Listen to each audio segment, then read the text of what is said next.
Welcome, dear readers, to Cover My Ass, where baffling books are reviewed but not read by yours truly. My name is... Khaki? That one's me, right? And I'm Kay. Yeah. And remember, we only judge a book by its cover. Remember, yes, that's the key word, remember. Have you been at the ink again? The ink's been at me, I think. Oh, yes. Between the towering stacks of my library, we find ourselves again. Oh, do we? Oh, great. Yes. This has happened before, and it will happen again. Okay, now, that part I figured out because Okay, now you already guessed that I'd been covered in red ink and that I'd lost my memory, so apparently you know about that. Yes. And you're Kay. I'm Khaki. Okay, good. Because I've got all these notes scattered around me. I appear to have left previous warnings to myself, looking at the handwriting. Yes. To deal with this, because they're now you've got to come with me under. I've created this little awning where we can hide over. Very nice. Because I think that red ink, which is the memory erasing ink, is that ink? It's one of the side effects. Well, one of those I don't know. We'll have to talk about what are the other ones because don't I've had a lot drink of it. exposure. It'll give you. Let's not talk about that. Okay, it seems to there seems to be drip-ins here and there, and so I guess that I've been losing a lot of my memory as I've been dripped upon. Oh, okay. I'll have to look into that, see if there's an ink leakage. That's not a good thing if that happens. Okay, so that occurred to me as well. Now, I have been listening to past episodes of our podcast. I was not a very good podcast host in the early episodes. I was constantly... I thought you were doing rather well. But... Oh, thank you. I was enjoying some of our earlier exploits, so I'm figuring out what we do here. Never was quite clear why I'm here. Is that just me, or...? No, that's just you. Oh, it's okay, so that's yet to be revealed. Well, so as I catch up, then I'll learn why I was... Yeah, okay, cool. Probably. Let's go with that. So some of the notes I've got here are about... They're about a book called Dykstra's War. Yes, that's the book we were going to review this week. Oh, is that what we're... Yes. Oh, so we're doing that. It's worse than I thought. Yeah, it seems like if we start reviewing the book this early in the episode, then I must have really hit my noggin real bad. So yes. I wonder if you have advice for how I can prevent future memory loss and reacquire the knowledge that I lost previously. Okay, so you mentioned red dripping, so keep an eye on the floor, oddly enough, and if you see like little splats of red, then don't go stand there. I will check out the rafters. And I'll let you know about that, because like this, I mean, the red ink has to come from somewhere, and I've got an idea what might be the cause here, but let me go and check on that, and I'll let you know what the results were that. So probably next week when we're doing our next week's sounds podcast. Fantastic. Yeah. So do you often do this? Do you often go on adventures through the mystical library? No, I try not to. Well, actually, that's not true. While I'm back in safety. I go on a lot of adventures in the mystical library, but I do that from the comfort of one of my reclining seats with a glass of brandy and a cigar and a good book, because that is how one should go on a adventure in a library. Okay, that sounds wonderful. I can't wait to listen to all of the earlier episodes and find out about all of your various fantastic library adventures. Yes, I mean, like you can get yourself a nice pipe, and I think the English one is called a church warden, but in Dutch they're called a reading pipe. Oh, yeah, and you've got to have like a tweedy jacket with like leather patches on the elbows. We've got bad experiences with those here in the library. What? It looked good on you for as far as it was tweed, but it wasn't actual tweed. But it like you did a lot of ups and downs in this conversation. I'm noticing. Yes, thank you. And also a lot of very vague references for that, like might leave the readers at home confused to what on earth we are talking about, which is fine. Yes, exactly. That's par for the course, because that's how things happen among the towering stacks of your library, where anything can happen, and it does not pay to keep up. Very good, yes. Just hit the ground running and go, because that's how you sort of approach books as well. Yes, you're going to take it at face value and just start reading and see where you get dropped into the narrative.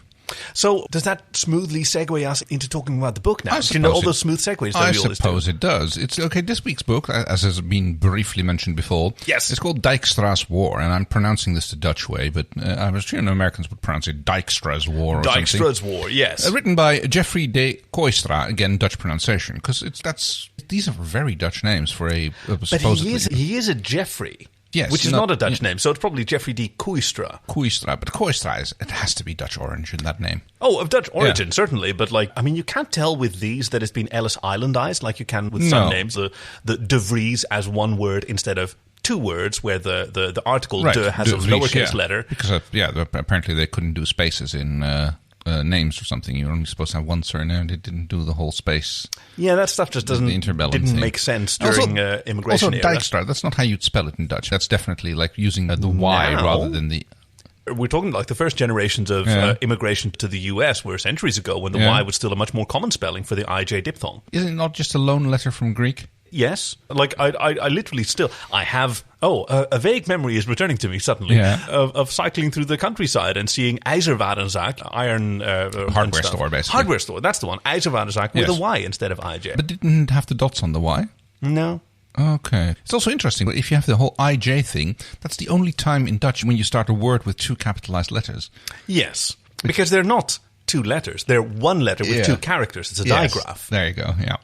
Do we always narrowcast to our audience so much? Yes. Okay. We're definitely going the way we're supposed to be going. This is very reassuring. I'm glad that even with all of my memories erased, I'm still doing a decent enough job. So there's a lot going on the cover. There is a lot going on this cover. For the readers at home, is there any way they can see their cover? Yes, they can. If they look down at their podcasting device, they should be able to see a version of today's cover. And if not, then you can, Google it. It's called Dykstra's War. And yes. Wow. That's such a succinct way to tell people how to find this book. You've clearly had a lot of practice doing this. I'm very envious. So there's a subtitle. It says, in 100 years, humanity would be invulnerable, but the future is now. And then which makes no sense whatsoever. It really doesn't. There's a fresh-faced youth standing on the bridge of a ship, I presume. Or say that 5 times faster. A fresh-faced youth standing on the bridge of a ship. It might be a lookout point, or it might be anything. It's got controls and a rail. It does, a safety rail. So it might actually be outside the spaceship, but then there would be no air, so that would make no sense either. No, there's like a view screen. You see the sort of framing around it. Oh, yeah, you're right. So it's just to prevent him from tipping down into the mosh pit that is the bridge crew section. Oh, dear. I always love that in Star Wars. You've got this big central catwalk on which the commander of the ship walks, and then everybody else is down in the pits in doing the pit. The actual work. It makes no sense, but it looks cool. Yeah. There's a space battle being fought out. There's a planet on fire in the background. There is a explosion within a force field. There are multiple ships flying about and shooting at each other, getting shot at. Yeah, big capital ships and smaller fighters. Yeah. There's and a lot of artistic influences that I'm seeing in parallel. That first ship in the front looks a bit like a cross between the Galactica and a Imperial Star Destroyer. Oh, what are those? Oh, spaceships from movies. Oh, yes, movies. Moving pictures. A lot of memories. Oh, God, it's been really bad. It's really bad. But I don't know, maybe that'll just help me enjoy this book more. Oh, well, I mean... You've already read it, haven't you? You're just making it up going by the notes, are you? Okay, let's get into the existential sort of nature of knowledge then. I'm pretty sure I have read it because I could not otherwise have produced these notes, but I cannot remember reading it. Okay, that'll be fine. But I do have the notes, so does that count as... Yeah, there you go. That'll be fine, as long as you've actually read the book. Because nobody would try to review a book without reading it. That would be disingenuous. Well, let's put it the other way around. The book has been read. Yes. So which version of me, or whether it was me, or whether somebody else was that person, it really doesn't matter. As long as the book has been read, a review can be made of it, right? No, fair enough. Yeah, that's about the cover. There's a lot of sci-fi stuff going on, which makes sense, because that's essentially what the book is about. It's yes. Mr. John Dykstra, who is a up-and-coming, just moved out of film school character. Is it starts off with his graduation ceremony. He's actually done the special effects for, and there's lots of party poppers and other things going off. He's an up-and-coming special effects whiz, a competent model maker. Yeah. Starting with those little plastic models of tanks and planes and stuff like that, moving on to, I guess, starships, spaceships and stuff, although there was probably not very much of that during the 60s, which I guess were his formative years. Interesting. I mean, you had a lot of pulp science fiction in drive-in theaters in the 60s, true. Right? But a lot of flying saucers. And 2001 is 68, 69-ish, I believe. That sounds right, actually. 68, 69. Stanley Kubrick, yeah. So that would have been a very formative influence on our young John while he was doing his thing in film school. So after having produced his thesis project, which has been critically acclaimed by anybody who's actually seen it, especially his tutors, of course. At the after party of the graduation, he's already being approached by various people in the business who would like to have him come and work for them on their new movies. That's what you get as a young up-and-comer, certainly in an industry that's enjoying a renaissance driven by special effects. They're always looking for what's coming out, and they've clearly been tipped by some of his professors who was going like, hey, we've got this guy coming up and he's good, and you want him to do his thing. He might not even consider himself to be ready to move into the field yet, because he just likes to be... Whoever does. He just loves tinkering in his dorm room, which is like one big construction workshop. It's very hard to navigate, but it is very popular for people to visit, because I guess all the glue fumes, like you go in there and... This is the early 70s that we're talking about, yeah. So... Yeah, anybody like immediately sees things his way and like, oh, that looks so amazing, and the light effects here are fantastic. It's just like a bare bulb hanging on the ceiling, which is swinging in the wind of his fan. But if you like sniff enough solvents, he is immediately contracted to work on his first movie, which is called Meet the Greebles. Oh yeah, the Greebles. That's right. There. A very exciting piece of cinema, as I think I recall, according to my notes. It's very innovative. It's kind of a low-budget affair. It's like a lot of puppetry thrown in with the special effects that he's been known for doing. It's not family-friendly at all, is it? No, it's definitely not family-friendly.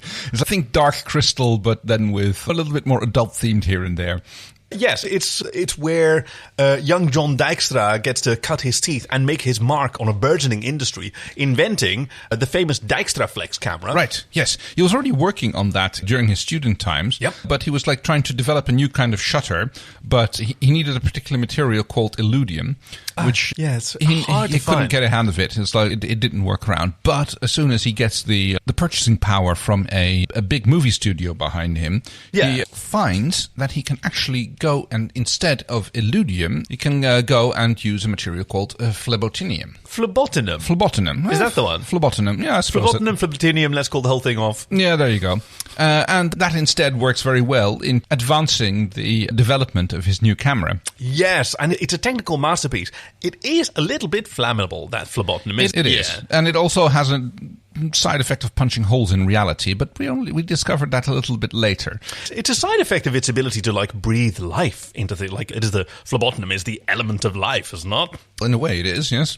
So Meet the Greebles is a huge success, obviously, far in excess of the budget that was spent on it, and a lot of the accolades go to the amazingly innovative special effects. Especially the lifelikeness of all the characters, despite the fact that most of them are puppets, and the special effects are also all model scale. But the Dykstra Flex camera really brings it out on the screen. The thing about the Dykstra Flex camera system, I should say properly, that made it so innovative, like models had been used for science fiction and composited before and moved around often on wires, and you had to hide those. The Dykstra Flex camera system used computers in order to simulate camera moves of moving objects through space by having the models stationary and moving the lights in the camera instead. Right, which in the 70s was like unheard of. Especially the fact that they could open the shutter, move the camera, and get like actual motion blur. It looked so cool and so realistic. Yeah. On puppets as well, on dragons. It was a revelation. People went to the cinema and they were transported by these incredibly lifelike worlds and believed that they actually were watching these creatures and these wars in space. Almost as if they were happening somewhere else and actually happening for real, and the camera was just like capturing this thing, which seemed to transform the models almost. And, I know. Or maybe use the models as a focus to capture things that were happening elsewhere in the universe. Well, I mean, that's certainly one way that John Dykstra fancifully described it, having no idea quite how close he was to the truth at this point. And high on his recent success, he had his pick of the litter. Tons of other jobs were thrown at him. He chose one that was a promising pilot for a television series that reused a lot of the technologies that he developed for his student project, Conflict Sphere Nebula. Yeah. Yeah. So he had to devise the model for the actual spacecraft, the Conflict Sphere itself, and its various attendant spacecraft, such as the Adders. Yes. Well, I mean, it was a famous project. One would almost describe it as Star Wars. Oh, it was a bit derivative. You mean Brilliant Artist Steel? I believe the one was like. Borrow Brilliant Poor Artist Steel. Borrow Great Artist Steel. Yeah, that's the one. So you had the Conflict Sphere, a nebula commanded by Commander Kanada and his hotshot pilot Arbuckle, yes, and his more noble son Captain Sao Paulo. Yes. Wasn't that just his call sign? Call sign, that's the one. Yes. That's a nice ring to it. And the evil Count Gibraltar. Yes. who was actually on the side of the Ceylons, because probably they had the best tea. You know what those letters stand for in tea? You had, often you have a string of letters behind Ceylon tea. What, TEA? Well, no, it's like FGGOP, for instance. Oh, no. So the OP stands for Orange Pekoe, which is a particular kind of tea. And the FGGOP is generally considered to stand for far too good for ordinary people. Yes, that sounds like something they promote in Better Homes Than Yours magazine. So he's riding his wave of success. There's this movie franchise takes off. There's a sequel and another sequel and a trequel and a squeakquel. We'll get to those later. Okay, I can't wait. He rides his success, and after a while it seems to get a little bit samey, I would say. That's one of the criticisms that were levelled as the Conflict Sphere Nebula. That It was just derivative, and it was just getting worse. At first, when they make your porn version of your movie, you're flattered. But I think it was called Sol Arses that they did the... Yes. Soul Arse Warriors, right, I think was the... Followed shortly by Plan B from Outer Space. Yes. Yeah. Airport 69 was Airplane 60. That was also it was one of those disaster of the week films that. So he really started getting into a slump when they tried to do year 2000 updated version and insert new special effects into the old movie. That is just miserable. At this point, there's a cut in the book. It seems to be moving into the world of the Conflict Sphere Webula, where there is a Webula. That's right. The Webula. Yeah, I've been mispronouncing it this whole time. The Webula, yes. Where there is a conflict between two parties, and Commander Canada and... Canada? No, you got it right. Sorry, Canada. Commander Canada and Count... Gibraltar. I can't read your hand. Right, okay. Sorry. I know. This is why I know that I wrote these notes, because no one else could read them. Yes, and I surely should have remembered this from the book. But Commander Canada and Count Gibraltar are having a meeting, which is overseen by Lady Byron. And they're noticing that things have been going odd. They seem to be getting forced into weird conflicts, which either neither side of them wants. Yes, and they're very repetitive. They're noticing as well. There seem to be people making bad decisions, which only seem to make things more exciting rather than actually make things better. The same stupid maneuvers being performed over and over again in the exact same fashion, even though previously they resulted in destruction, and this time as well, a lot of particularly ships that are specifically unlabeled are vulnerable to destruction. Right. All the label ships are fine with a name printed on them. Exactly. It's like as long as nobody knows, nobody's ever heard of the commander, or anybody who hasn't interacted with Commander Canada or Count Gibraltar, they seem to be cannon fodder almost. They seem to die away, and it's like they don't seem to say that much either. Like, it tends to be just the core cast. Exactly. And it's so weird for these enemies to start to realize that their world is being manipulated from a world beyond their own. And they eventually discover that they've also been using phlebotinum in their ship design, and ever since this happened, there seems to be a weird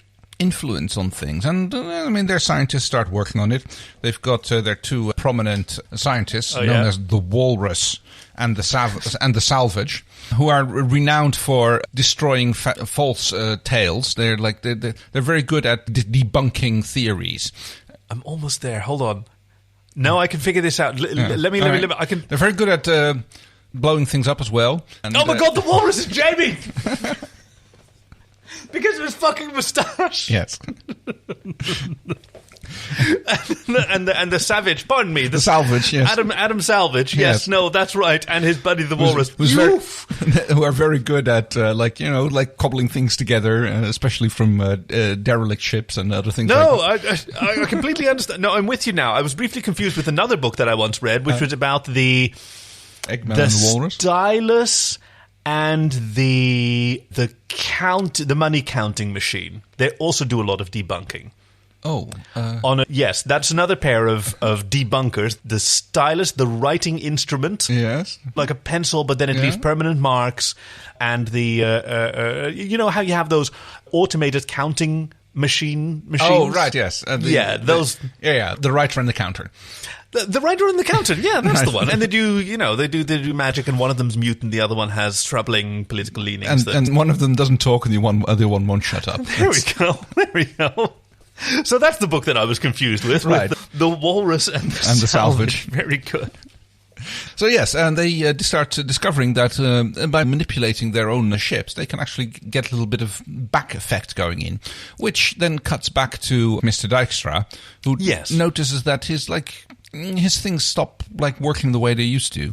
He's got a lot of trouble getting good shots. He's trying to make new movies. He's trying to use his Dykstra Flex system, but things don't work out. No, a lot of his shots are missed. A lot of his shots are busted. Absolutely, they are just not working. He's got a few new movies coming out. One of them called The Array 2. The fight scene in there, it just looks horrible. It just looks fake. It just looks like and it's such a shame. The idea was great.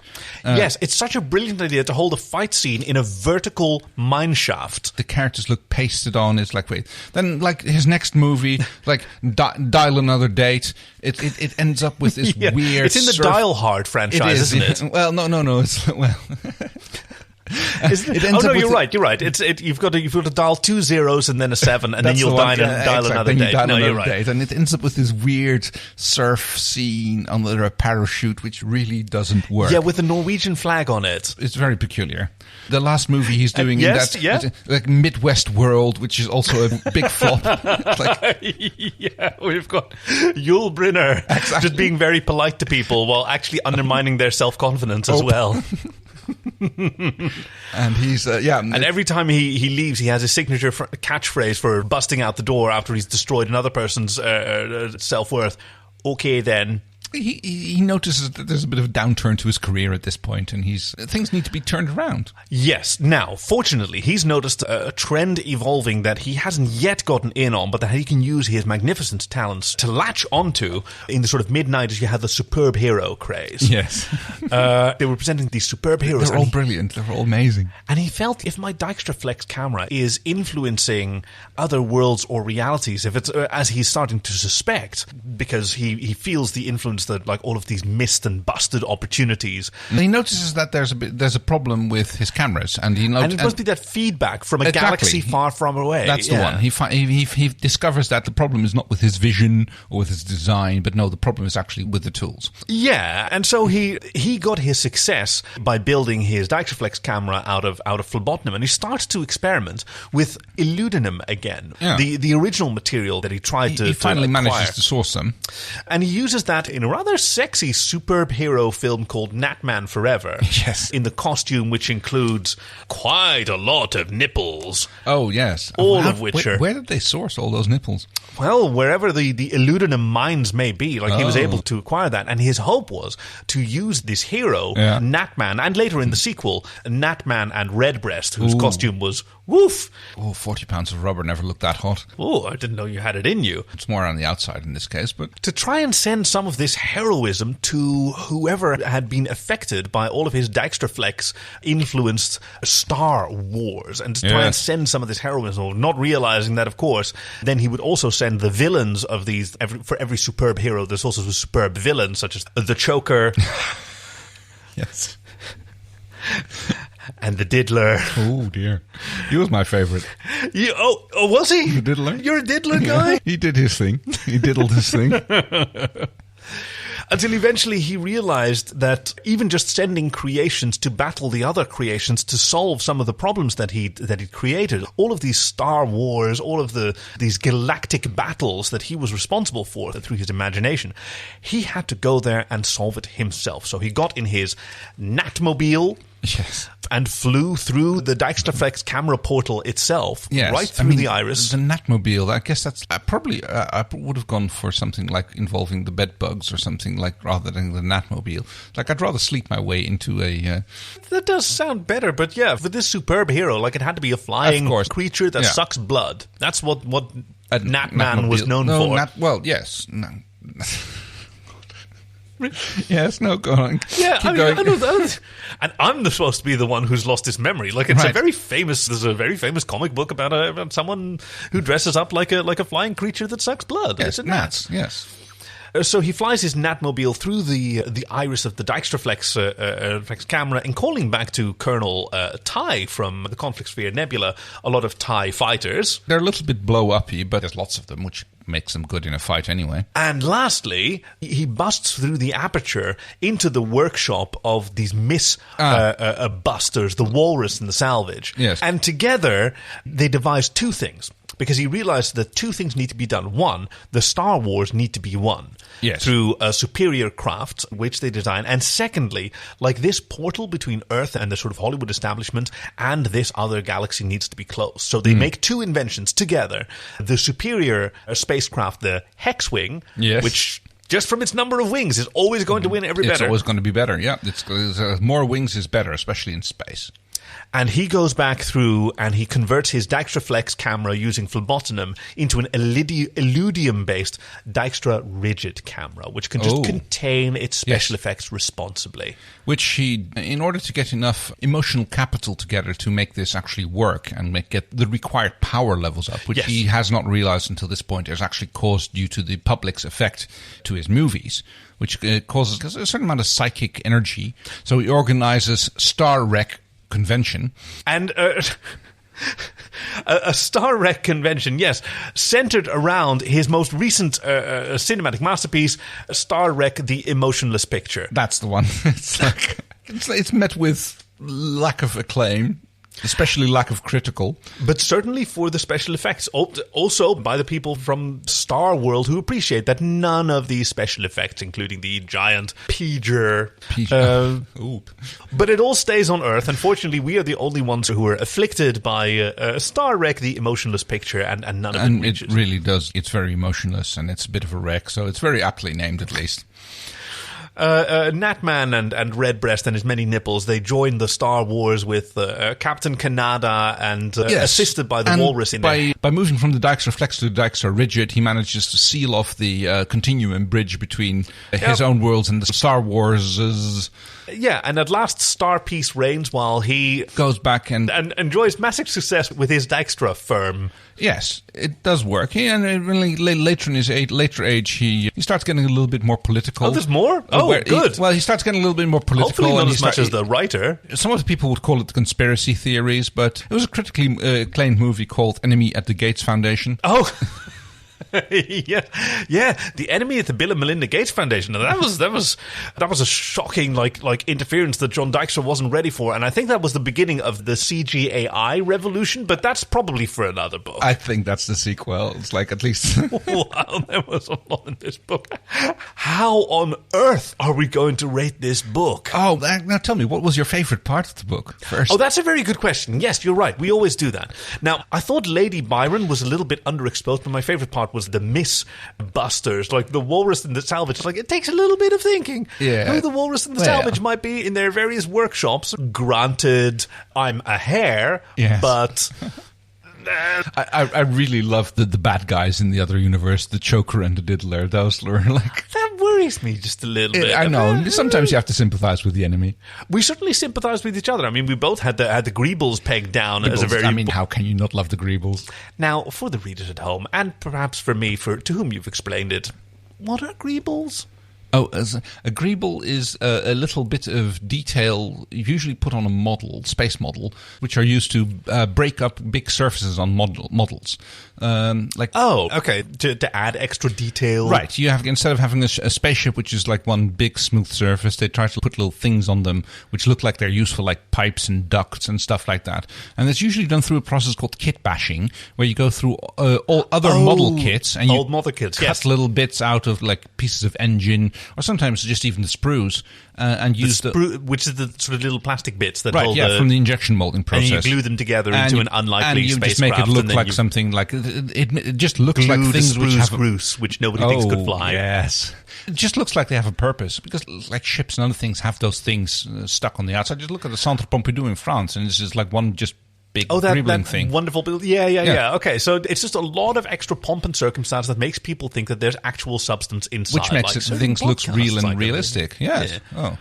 That sounds a little bit self-effective. It's a bit of a critical review, which is not usually what we do. Speaking of reviews, if you would like to leave a review, you can probably leave it on your podcasting device, or if you would like to suggest a book to us, you can contact us on Twitter at CoverMyAssCast or CoverMyAssCast@gmail.com. It is a bit, doesn't it? But I think we cover my Asscast everywhere. We are. I wonder why that's always such a problem. Okay, so I think those are all the parts of the show that we usually do, right? We've got the inane intro where I talk about my various adventures. We've got the book that we struggle to review. We talk about the favorite scenes, and then we review the book. Oh, the review. Sorry, the book. We rate the book. How are we going to rate the book? Out of 1977. Out of 1977. Why 1977? Well, that was the year that the first masterpiece of John Dykstra came out. That seems like a very good choice. Now, I would like, let's say, 1948. That seems like a good time that a book was written about dystopian futures. 1948 was such a great time. Oh, I guess not. Dystopian futures in 1948? Oh, the famous Orge Jor book. That's the one. 1948, yeah. Also famous for Fanimal Arm. Yeah, I never got that. I've seen arms, but I don't know what a Fanimal is. Weird, desperate reach. Maybe next time we'll do better. What's next week's book? What do we have in store for our reader next week? Next week's book is by Ray Douglas. His Sex, His Problem. That about covers it. Thank you for joining us at Cover My Ass, where baffling books are reviewed but not read by yours truly. My name is Kaki. And I'm Kay, and remember, we only judge a book by its cover. Oh God, how many other colours of ink are we going to have to face? Oh, let's not. Watch out for the drippings. Don't drip. Don't step in the red puddles. Don't drip? Don't drip is generally considered like bad form. Or unhealthy, depending on what's going on. Some people think it's a sign of excitement. Well, yes, but we don't like it when pages get stuck together.